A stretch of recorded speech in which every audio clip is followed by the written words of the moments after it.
നമസ്തേ പ്രിയമുള്ള പ്രേക്ഷകരെ, നാം ഇവിടെ ചർച്ച ചെയ്യുന്നു ശ്രീ വേദവ്യാസനാൽ വിരചിതമായ ശ്രീമദ് ഭഗവത്ഗീതയിലെ കർമ്മസന്യാസ യോഗം എന്ന 5-ാമത്തെ അധ്യായത്തിലെ പ്രഥമ ശ്ലോകം. പ്രിയമുള്ള പ്രേക്ഷകർ, ശ്ലോകം ശ്രദ്ധിക്കുക.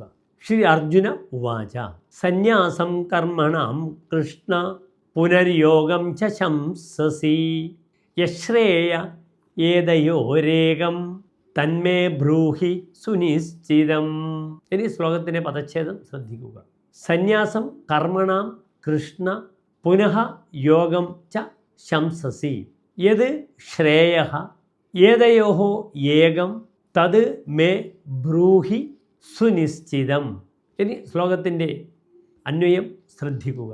അർജുന ഉവാച ഹേ കൃഷ്ണ, സന്യാസം കർമാണം പുനഃ യോഗം ച ശംസസി ഏതയോഃ ഏകം യത് ശ്രേയഃ തത് സുനിശ്ചിതം മേ ബ്രൂഹി.